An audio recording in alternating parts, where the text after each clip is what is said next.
اتنے میں ہی ایک اور سپاہی آ کر کہتا ہے جناب سردار محل سے روانہ ہو چکے ہیں، ارسلان شاہ نے انہیں بورو قبیلے میں بلایا ہے۔ صلاح الدین کہتا ہے میں نے باہر نکلنے سے منع بھی کیا تھا۔ سپاہی کہتا ہے برنارڈ اور صلیبی سپاہیوں کو بھی بورو قبیلے کے آس پاس دیکھا گیا ہے۔ عزیز کہتا ہے یعنی کہ سرداروں پر حملہ کرنے والا ہے امیر محترم۔ صلاح الدین کہتا ہے ہمیں سرداروں کو بچانا ہے۔ سپاہی کہتا ہے اور یہ فوج جناب۔ صلاح الدین کہتا ہے اگر سرداروں کو ہماری سلطنت میں کچھ ہو گیا تو ذمہ داری ہم پر قرار پائیں گے، اتحاد پارا پارا ہو کر رہ جائے گا، سرداروں کو نہ بچائے پائے تو اس فوج کے خاتمے کا کوئی مطلب نہیں رہ جائے گا، چلو شاباش چلتے ہیں۔ جس کے بعد وہاں پر سرداروں کو بچانے چلے جاتے ہیں۔ ادھر الیسا کے پاس ایک سپاہی پہنچتا ہے اور کہتا ہے محترمہ صلاح الدین اور اس کے آدمیوں کو واپس جاتے دیکھا گیا ہے۔ الیسا کہتی ہے صلاح الدین یہاں تک آ کر واپس جانے والوں میں سے نہیں ہے، پتہ لگانا ہی ہوگا کہ اصل بات کا کیا مقصد ہے، چلو ہم آگے بڑھیں گے۔ ادھر دوسری جانب ہم دیکھتے ہیں کاراتیگن کہہ رہا تھا آپ لوگ نور الدین زنگی سے اتحاد کرنے جا رہے ہیں اور اب ارسلان شاہ کے جرگے میں جا رہے ہیں۔ ایک سردار کہتا ہے شہزادہ ارسلان شاہ کا محافظ، ایک سردار کہتا ہے شہزادہ ارسلان شاہ خلافت کا محافظ، دعوت رد کرنا ممکن نہیں ہے۔ کاراتیگن کہتا ہے ارسلان شاہ نے میرے قبیلے میں آ کر حکم چلانے کی کوشش کی ہے، اس کے ساتھ دیں گے تو مجھے بھی اپنے خلاف پائیں گے۔ اتنے میں وہاں پر گھوڑے پر سوار ہو کر کچھ سپاہی پہنچتے ہیں۔ ایک سردار کہتا ہے شہزادے ارسلان کے سپاہی ہمیں خوش آمدید کہنے آئے ہیں یقیناً۔ اتنے میں ہی وہ سپاہی وہاں پہنچتے ہیں۔ ایک سپاہی کہتا ہے ہم شہزادے ارسلان شاہ سے معذرت خواہ ہیں۔ سردار کہتا ہے کاراتیگن کی وجہ سے راستے میں رکنا پڑ گیا تھا۔ سپاہی اتر کر کہتا ہے جلدی شہزادے ارسلان شاہ کو نہیں۔ سردار کہتا ہے تو کس کو ہے؟ آدمی کہتا ہے خونی برنارڈ کو ہے، جس کے بعد وہ اپنی تلواریں نکال کر حملہ کر دیتے ہیں۔ ایک اور بہت بڑی بازنطینی فوج آ کر کاراتیگن اور سرداروں کو گھیر لیتی ہے اور وہاں پر برنارڈ پہنچ جاتا ہے۔ برنارڈ کہتا ہے نامور سرداران، غزہ پر قبضہ کر کر خود کو فاتح سمجھ رہے ہو آپ لوگ غالباً، لیکن مجھے نہ مار کر بہت بڑی غلطی ہے، اب اس کی قیمت ادا کرنے کا وقت ہے، ٹوٹ پڑو سپاہیوں۔ جس کے بعد سپاہی وہاں پر سب پر حملہ کر دیتے ہیں۔ ادھر دوسری جانب صلاح الدین بھی اپنے سپاہیوں کے ساتھ اسی مقام کے لیے آگے بڑھ رہا تھا۔ ادھر دوسری جانب برنارڈ اپنے آدمیوں کے ساتھ مل کر وہاں پر موجود کاراتیگن اور سرداران کے آدمیوں کو ختم کرتا جا رہا تھا۔ اس کا مقصد سرداران کو اور کاراتیگن کو ختم کرنا تھا، مگر کاراتیگن اپنے آدمیوں کے ساتھ مل کر وہاں پر بازنطینیوں کو ختم کر رہا تھا۔ سب لوگ وہاں پر مسلسل سپاہیوں کو ختم کرتے جا رہے تھے۔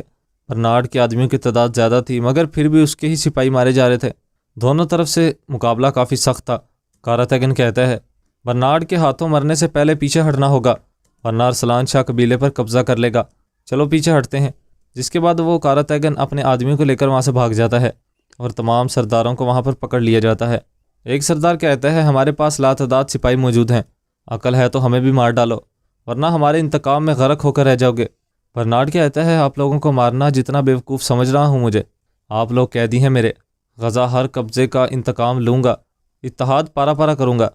آج کے ہمارے اس ایپیسوڈ کا اختتام یہیں پر ہو جاتا ہے۔ اگر آپ کو آج کی ایپیسوڈ پسند ہے تو ویڈیو کو لائک کر دیجیے گا اور چینل کو سبسکرائب کر ساتھ ہی کے بیل نوٹیفیکیشن کو آل کر دیجیے گا تاکہ جیسے ہی نیکسٹ ایپیسوڈ آئے تو اس کا نوٹیفیکیشن آپ کو مل جائے اور آپ اس کو فوراً واچ کر سکیں۔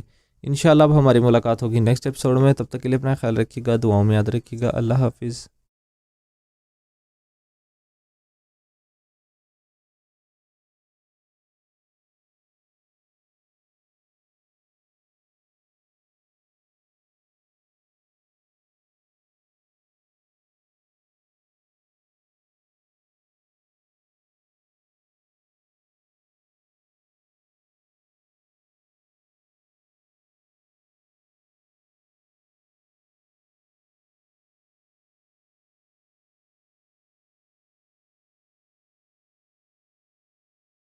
سپاہی کہتا ہے ہم اس محل میں جا چکے ہیں، دوبارہ جا سکتے ہیں امیر محترم۔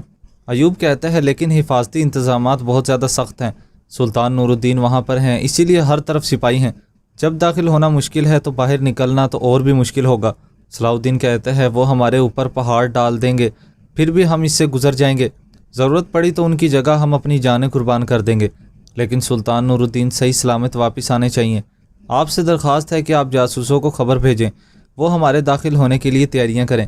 یہاں پر مسئلہ صرف شہزادے موجود ہیں، اگر اس نے صندوق دینے کی کوشش کی تو سلطان نور الدین کو قتل کر دیں گے، یہاں ہونے سے پہلے ہمیں سلطان نور الدین کو بچانا ہے، آپ تیاریاں شروع کریں، ہم حرکت کریں گے۔ سپاہی کہتا ہے جیسے آپ کا حکم امیر حضرت۔ اس کے بعد وہاں سے سپاہی چلا جاتا ہے۔ قدس کا منظر سامنے آتا ہے۔ کمانڈر کھڑا کہہ رہا تھا جناب شہزادے مودود نے خبر بھیجی ہے، کل وہ ملاقات والی جگہ صندوق ہمارے حوالے کرے گا۔ آورام کہتا ہے یہ چیز، آخر ہم فتح یاب ہو ہی گئے۔ وکٹوریہ کہتی ہے اور نور الدین کیا اسے واپس کر دیں گے؟ آورام کہتے ہیں ہرگز نہیں، وہ مضبوط ترین مسلمان ہے، اسے جانے دے سکتا ہوں۔ کل صندوق حاصل کرتے ہی سلطان نور الدین کو قتل کر دیں گے۔ اور پھر غزہ کا منظر سامنے آتا ہے۔ صلاح الدین اپنے سپاہی سے کہہ رہا تھا قدس میں داخل ہونے کی تیاریاں کر لیں۔ سپاہی کہتا ہے جی حضرت۔ صلاح الدین کہتا ہے سلطان نور الدین کے لیے دیا گیا وقت ختم ہو گیا ہے، اس سے پہلے کہ انہیں کچھ ہو انہیں بچانا ہوگا، چلو شاباش۔ جس کے بعد وہ اپنے سب گھوڑوں پر سوار ہو کر وہاں سے روانہ ہو جاتے ہیں۔ ادھر دوسری جانب محل کے اندر سے صندوق لے کر جانے کی تیاریاں ہو رہی تھی۔ صندوق لے جایا جا رہا تھا۔ ایک وزیر کھڑا مودود سے کہہ رہا تھا سپاہی تیار حالت میں ملاقات والی جگہ انتظار کرے ہیں شہزادے۔ مودود کہتے ہیں چلو پھر صندوق نامی یہ سر درد حوالے کر کر اپنے بھائی کو واپس لے لیتے ہیں۔ وزیر کہتا ہے صندوق حوالے کرنا بڑی مشکلات لا سکتا ہے، وہ ہمارے ساتھ گڑبڑ بھی کر سکتے ہیں، اس کے متعلق اچھی طرح سے سوچ لیں شہزادے حضرت۔ آغا سلطان کو واپس لینے کا کوئی اور راستہ نہیں ہے کیا؟ مودود کہتے ہیں صندوق نامی سردرد سے جان چھڑائیں گے، میں ضروری اقدامات کر چکا ہوں، اس یہودی کے پاس مجھ سے کھیلنے کی جرت نہیں ہے، چلو سب چلتے ہیں۔ جس کے بعد وہ وہاں سے چلے جاتے ہیں۔ قدس کا منظر سامنے آتا ہے۔ گریگور کھڑا کہہ رہا تھا سلطان نور الدین کو تم اپنے ساتھ نہیں لے جا رہے ہو، مودود اسے دیکھنے سے پہلے صندوق کیسے حوالے کرے گا بتاؤ؟ آورام کہتا ہے مودود کے لیے میں نے ایسا جال بچھایا ہے کہ صندوق بھی حاصل کرو گے اور اسے بھی ختم کر دوں گا۔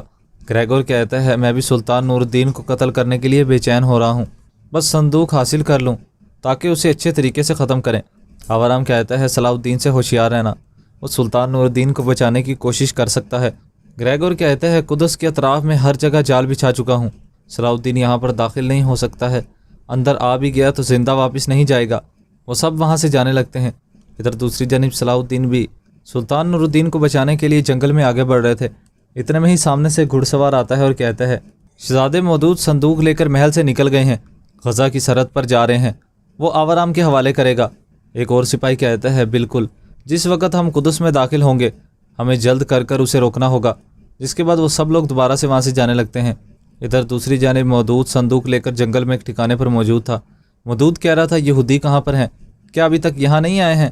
اتنے میں ہی وہ وہاں پر اپنی تیر کمان کھینچ لیتے ہیں، بہت سے وہاں پر یہودی پہنچ جاتے ہیں۔ آورام کہتا ہے میں یہاں پر ہوں چیتے، تمہارے سپاہیوں کو مارنے اور ان کے لباس اپنے سپاہیوں کو پہنانے میں کچھ وقت لگا۔ مودود کہتا ہے تم نے گندا کھیل کھیلا ہے۔ جس کے بعد وہ اپنی تلوار نکال کر کہتا ہے تمہاری لاش اس صندوق میں ڈال کر تمہیں دفن کروں گا۔ آورام کہتا ہے جو کچھ کیا اس کی قیمت چکاؤ گے، میں نے تمہیں کہا تھا نا، اب ہم صندوق حاصل کر رہے ہیں، پہلے تم اور پھر سلطان مرے گا۔ جس کے بعد وہاں پر تیر چلا دیے جاتے ہیں۔ مودود اور وہاں پر سب وزیر زخمی ہو چکے تھے۔ وہاں پر لڑائی شروع ہو جاتی ہے۔ سرائے کا مالک کہتا ہے واقعی یہ تو اعزاز کی بات ہے، آ جائیں جناب، کیا پسند کریں گے؟ شہزادے کے لیے ہم اپنی جان بھی قربان کر دیں گے۔ کمانڈر کہتا ہے ہمارا ایک اہم مریض ہے، ہمارے لیے ایک کمرہ تیار کرو، کسی کو اندر نہ آنے دینا۔ شہزادے اماردیک جلد ہی یہاں پر آئیں گے، اگر کوئی مسلمان سرائے میں آئے تو فوراً مجھے خبر کر دینا۔ سرائے کا مالک کہتا ہے سمجھ گیا ہوں، آپ کے لیے کمرہ تیار کرواتا ہوں۔ جس کے بعد وہ وہاں سے چلا جاتا ہے۔ ادھر دوسری جانب ہم دیکھتے ہیں صلاح الدین محل کے باہر اپنے آدمیوں کے ساتھ کھڑا کہہ رہا تھا آثار اس صلیبی سرائے کی طرف جا رہے ہیں، اماردیک کے سپاہی سلطان نور الدین کو یہاں پر لائے ہیں، ہمیں جلدی کرنی ہوگی۔ اتنے میں ہی کچھ سپاہی آتے ہیں اور کہتے ہیں ایک عیسائی کپڑوں کے تاجر کو لائے ہیں امیر حضرت، انہوں نے تاجروں سے کیسے لیا ہے، ان کے پاس اسپیئرز تھے، انہیں کچھ سونا دیا، مجھے ان میں سے کچھ کو ہرانا پڑا۔ صلاح الدین کہتے ہیں سلطان کو بچانے کا یہ ہمارے پاس آخری موقع ہے، استیز، پارس اور فالی میرے ساتھ آؤ، باقی گھوڑوں کے ساتھ انتظار کریں گے، چلو۔ جس کے بعد وہ لوگ وہاں پر کپڑے بدلنے لگتے ہیں۔ ادھر دوسری جانب کمانڈر ایک کمرے کے اندر موجود تھا، وہاں پر سلطان نور الدین بھی موجود تھے۔ حکیم ان کا صورتحال دیکھ کر کہتا ہے ان کی صورتحال بہت خراب ہے۔ کمانڈر کہتا ہے تو پھر علاج کرو، شہزادے اماردیک جلد یہاں پر آئیں گے اور ان کے آنے تک یہ صحت یاب نہ ہوا تو میں تمہاری جان لے لوں گا۔ جس کے بعد حکیم وہاں پر ان کا علاج کرنے لگتا ہے۔ ادھر جنگل کے اندر ہم لوگ دیکھتے ہیں ایک بازنطینی فوج آگے بڑھ رہی تھی۔ ادھر سرائے کے اندر ہی کچھ اور سپاہی بھی پہنچ جاتے ہیں جو صلاح الدین کے ہی تھے، اور وہاں پر پہنچنے کے بعد سلام کرتے ہیں۔ جس کے بعد ایک آدمی کہتے ہیں ادھر آؤ، کام آسان کرو کاروان سرائے والے۔ سرائے کا آدمی کہتا ہے بولیے کیا چاہتے ہیں؟ صلاح الدین کہتا ہے ذرا آرام کریں، ہمیں کھانے دیں۔ سرائے کا مالک پوچھتا ہے کہاں سے آئے ہو؟ میں نے پہلی بار آپ کو دیکھا ہے۔ سپاہی کہتے ہیں ہم بہت دور سے آئے ہیں، سستا سامان فروخت کرتے ہیں، ہم قیمتی چیزیں لیں گے، آپ کیا خریدنے والے ہیں بتائیں، کیا آپ کچھ بیچتے ہیں؟ دوسرا سپاہی کہتا ہے گاہک آپ ہیں اور ہم، چلو کھانا لے کر آئیں۔ سرائے کا مالک کہتا ہے ٹھیک ہے، غصہ نہ کریں، پہلے سانس لے، یہاں پر آئیں، تشریف رکھیں۔ جس کے بعد وہاں پر بیٹھ جاتے ہیں۔ صلاح الدین کہتے ہیں سرائے والے کی پوچھ تاچھ سے واضح ہے کہ سلطان نور الدین یہیں پر ہیں۔ ادھر ہم دیکھتے ہیں کمرے کے اندر حکیم سلطان کا علاج کر رہا تھا۔ اتنے میں ہی سلطان کی آنکھیں کھلنے لگتی ہیں۔ حکیم کہتا ہے بہت ہی عجیب ہے، یہ صحت یاب ہونا شروع ہو گئے ہیں۔ کمانڈر کہتا ہے عجیب کیوں ہے، آپ نے بہت محنت کی ہے۔ حکیم کہتا ہے اس کے پیچھے کچھ اور ہے، اس نے کچھ محسوس کیا ہے۔ اتنے میں ہی اندر وہ سرائے کا مالک آ جاتا ہے۔ کمانڈر کہتا ہے اندر طوفان کیوں مچا رہے ہو بیوقوف، بتاؤ۔ سرائے کا مالک کہتا ہے جناب کچھ لوگ آئے ہیں، عیسائی تاجر لگتے ہیں، شبہ ہے کہ وہ مسلمان بھی ہو سکتے ہیں۔ کمانڈر کہتا ہے وہ سلطان نور الدین کے پیچھے ہوں گے، چلو۔ جس کے بعد وہ وہاں سے چلا جاتا ہے۔ ادھر سرائے کے اندر صلاح الدین بیٹھا کہہ رہا تھا تم نظر رکھنا، اماردیک کے سپاہیوں کو دیکھتے ہی ہم پیچھا کریں گے۔ اتنے میں ہی سرائے کا مالک اوپر سے آتا ہے اور صلاح الدین کے سپاہیوں پر نظر رکھے ہوئے تھا۔ اتنے میں ہی وہاں پر کمانڈر بھی آ جاتا ہے۔ کمانڈر سرائے کے مالک کے پاس آتا ہے تو سرائے کا مالک اشارہ کر کر کہتا ہے وہ لوگ بیٹھے ہیں جناب۔ صلاح الدین بھی وہاں پر بیٹھا ہوا تھا۔ کمانڈر کہتا ہے وہ سلطان نور الدین کے آدمی ہے یا نہیں، ابھی پتہ لگاتے ہیں۔ صلاح الدین کا سپاہی اس کو دیکھ لیتا ہے اور کہتا ہے ہم اسی کی تلاش کر رہے ہیں۔ اتنے میں ہی کمانڈر وہاں پر ایک میز پر آ کر کہتا ہے میرے عیسائی بھائیوں، ہمارا سب سے بڑا دشمن سلطان نور الدین مر گیا ہے، اس کے اعزاز میں سب کے لیے میرے کھاتے میں گوشت اور شراب حلال ہے۔ جس کے بعد سب لوگ وہاں پر خوش ہونے لگتے ہیں۔ کمانڈر کہتا ہے میں تم لوگوں کو کھاتے پیتے ہوئے دیکھنا چاہتا ہوں۔ وہ دراصل وہاں پر صلاح الدین اور اس کے سپاہیوں کے انداز دیکھنا چاہتا تھا۔ جس کے بعد وہ لوگ وہاں پر خاموش بیٹھے تھے۔ ادھر باہر ہم لوگ دیکھتے ہیں گریگور بھی اپنے آدمیوں کے ساتھ موجود تھا۔ گریگور کہتا ہے وہ سرائے میں ہے، اماردیک کے آدمی یقیناً وہاں پر لے گئے ہوں گے سلطان کو۔ تیار ہو جاؤ میرے سپاہیوں، قبیلے میں بھی فوراً مہم کی تیاری شروع کر دی جائے۔ جس کے بعد سپاہی وہاں سے چلے جاتے ہیں اور پھر شام کا منظر سامنے آتا ہے۔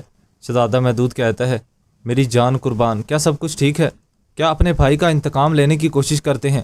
ان کی امانت کی حفاظت کرتے ہیں، ریاست سے غداری کرنے والوں کو سزا دیتے ہیں اور وہ ریاست کے وارث کو مارتے ہیں، لیکن انہوں نے چیتے کو غضبناک کر دیا ہے۔ لیکن یقین کرو میں اس تھپڑ کا جواب اپنے پنجوں سے لوں گا، میں ضرور لوں گا۔ جس کے بعد وہ وہاں سے چلا جاتا ہے۔ ادھر سلطان نور الدین کھڑے ملکہ خاتون سے کہہ رہے تھے تم کیسے فوج کو 2 حصوں میں تقسیم کر کر جنگ کی کوشش کر سکتی ہو ملکہ؟ کیا تمہیں اندازہ نہیں تھا کہ یہ کیسی تباہی کا باعث بن سکتا تھا؟ ملکہ خاتون کہتی ہے کیا ہم محدود کے ظلم پر خاموش رہتے؟ مجھ سے خواتین کی سربراہی کا عہدہ چھین لیا، مجھے ایک چیتڑے کی طرح گلی میں پھینک دیا، میں اپنی عزت کو روندنے نہیں دے سکتی تھی۔ سلطان نور الدین کہتے ہیں ریاست تمہاری اپنی عزت سے پہلے آتی ہے۔ تمہارے اس تخت کے لیے جنگ شروع کرنے کی وجہ سے صلیبیوں نے موقع پا کر شام پر حملہ کرنے کی کوشش کی، اگر ہم مداخلت نہ کرتے تو کوئی ریاست باقی نہ رہتی۔ ملکہ خاتون کہتی ہے تمہارا بھائی ہمارے ساتھ مشغول ہونے کے بجائے دشمن کا مقابلہ کرتا، میرے حقوق کی خلاف ورزی کی بات نہیں کرتے، مجھے مجرم ٹھہراتے ہو۔ سلطان کہتے ہیں ہاں تم مجرم ہی ہو، تم نے ہی سب کچھ کیا ہے، تم نے اپنی فکر کی وجہ سے ریاست کو نظر انداز کیا ہے۔ ملکہ خاتون کہتی ہے یہ الفاظ سننے کے بعد مجھے پچھتاوا ہے کہ میں نے ریاست کی حفاظت کرنے کی کوشش کیوں کی، اگر میں پہلے سے جانتی تو میں کچھ بھی نہیں کرتی، مجھے افسوس ہے۔ نور الدین کہتے ہیں افسوس تو مجھے ہے کیونکہ میں نے تمہیں سلطان نور الدین کہتے ہیں افسوس تو مجھے ہے کیونکہ میں نے تمہیں بہت توجہ دی، لیکن میری صبر کا پیمانہ لبریز ہو چکا ہے۔ اب کے بعد نہ میں وہ پرمانہ نور الدین ہوں اور نہ ہی تم وہ ملکہ ہو۔ ملکہ خاتون کہتی ہے میں ویسے بھی آپ کی نظروں میں اتنی قیمتی نہیں رہی، دیکھو میں آپ کی امانت کی حفاظت کے لیے لڑی اور آپ نے کیا کیا۔ نور الدین کہتے ہیں شکر کرو کہ میں نہ صرف یہی کہا، میں دشمن کے خلاف مہم پر چلا جاؤں گا، میں اور کچھ برداشت نہیں کر سکتا ہوں، جاؤ اور خود کو اپنے کمرے میں بند کرو اور میرے سامنے مت آنا۔ جس کے بعد سلطان تخت پر جا کر بیٹھ جاتے ہیں۔ ملکہ خاتون وہاں سے چلی جاتی ہے اور پھر اسقلان کا منظر سامنے آتا ہے۔ وہاں پر محدود پوچھتا ہے، اس کا وزیر کہتے ہیں اب وہ غزہ پر بھی حملہ کرنے والے ہیں، لیکن اس طرح سے غفلت برتنے کے ساتھ ہمیں دشمن کے سامنے رسوا کریں گے، ریاست کو دشمن کے قدموں میں گرا دیں گے۔ انہوں نے ہمارے فیصلے کے خلاف عمل کیا، ہماری ساکھ کو نقصان پہنچایا، تو کیا اب ہم واپس موصول چلے جائیں گے؟ محدود وہاں پر غصے میں آ کر اس کے منہ پر پانی پھینک کر کہتا ہے تم نے مجھے پیچھے ہٹتے کب دیکھا ہے بتاؤ؟ ہم اپنے غضب سے پوری تیاری کریں گے، جو انہوں نے ہمارے ساتھ کیا ہے میں اس کا بدلہ ضرور لوں گا، موصل سے فوج کو بلاؤں گا، اب سے کسی کے ماتحت رہنے کی ضرورت نہیں ہے، ہم اپنا حکم خود جاری کریں گے، چلو جاؤ۔ جس کے بعد وزیر وہاں سے چلا جاتا ہے۔ ادھر دوسری جانب سلطان نور الدین باہر آتے ہیں۔ وزیر آ کر کہتا ہے غزہ مہم کی تیاریاں مکمل ہونے والی ہیں میرے سلطان۔ نور الدین کہتے ہیں صلاح الدین نے کیا کیا ہے؟ کیا قبیلے کے مہم کی تیاریاں مکمل ہیں؟ وزیر کہتا ہے قبیلے میں تیاریاں جاری ہیں۔ نور الدین کہتا ہے ہم عصمت خاتون کی طرف چلتے ہیں، اس نے ہماری غیر موجودگی میں بڑی قربانیاں دی ہیں، ہمیں اس کا شکریہ ادا کرنا چاہیے۔ غزہ مہم کے حوالے سے ایک اہم مسئلے پر ان سے بات بھی کرنی ہے۔ جس کے بعد وہ وہاں سے چلے جاتے ہیں۔ ادھر دوسری جانب قبیلے میں صلاح الدین کہہ رہا تھا، نال مضبوطی سے لگائیں تاکہ گھوڑے اچھی طرح سے دوڑ سکیں، تلواریں ایسے تیار کریں کہ دشمن کو مارے بغیر پیچھے نہ ہٹیں۔ سریہ خاتون آ کر کہتی ہے، میں نے بھی قبیلے کی خواتین کو تیار کیا ہے، ہم بھی غزہ کی مہم میں آپ کا ساتھ دیں گے۔